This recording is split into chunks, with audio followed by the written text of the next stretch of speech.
गोष्टींपेक्षा खुद के दिल के माध्यम से लोगों के दिल को जीतने का जीवन मूल्य क्या है, एवढं जीवन मूल्य सांगितलं जे 10 वर्ष एखाद्या विद्यापीठात जाऊन आपण शिकू शकत नाही ते 2 तासात सांगितलं. पण हे तुमच्यासाठी सध्या नाही, तुम्ही आमदार जागेवर मात्र हे तुमच्यापर्यंत पोहोचतो. तुम्हाला कुठला जीवनमूल्य भाव मी सांगितलं ते आमदारांसाठी आहे. तुम्हाला सांगून आम्ही आमच्या मधली स्पर्धा कशाला वाढू, तुमच्या मनात इच्छा निर्माण कशाला करू की तुम्ही आमदार व्हा. जिथं आहात तिथं तुम्ही सुखी राहा, जिथं आम्ही आहे तिथं आम्हाला सुखी ठेवा.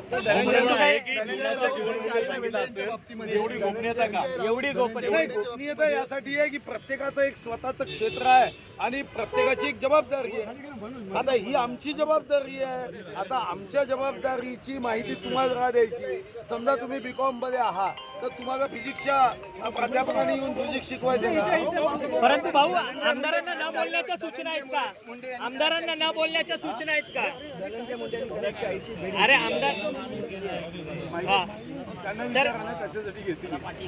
कशासाठी घेतली आम्हाला कसं माहिती? सर आमदारांना न बोलण्याच्या सूचना दिलेल्या आहेत का? धनंजय मुंडेंना वेगळा न्याय दिला जातोय. हाच न्याय तुम्ही अजित पवारांच्या बाबतीत का वापरला नाही, ज्यावेळी त्यांच्यावर सुद्धा गंभीर आरोप भाजपने केले?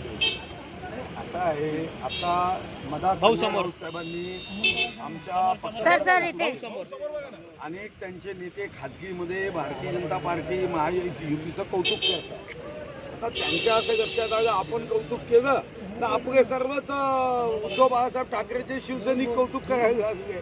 कोणी म्हणायला लागलं की आता आमच्या पार्टीची काँग्रेस झाली. आणि मग त्यांच्या लक्षात आलं की आपण तर महायुतीमध्ये जाण्यासाठी मार्ग शोधत होतो, पण आपल्या कार्यकर्त्यांनी अनेक मार्ग जन्माला घातले आणि म्हणून पुन्हा एकदा दरवाजे बंद करण्याचा हा एक असफल प्रयत्न आहे, हा अयशस्वी प्रयत्न आहे. आणि संजय राऊत साहेबांनी आता काहीही म्हटलं तरी तुम्हाला तरी वाटतं का, तुम्ही तरी गंभीरपणे घेता का?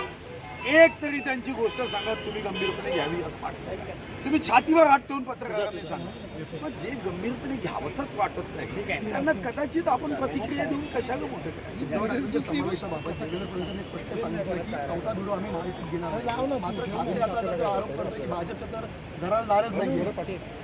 भाजपच्या नाही, आमच्याकडे सेन्सर आहे ना, त्या सेन्सर मधून कोणीही व्यक्ती असा विचार केला की आमच्या दरवाजात येऊन कधीही आतमध्ये जाऊ शकू असं जाता येत नाही.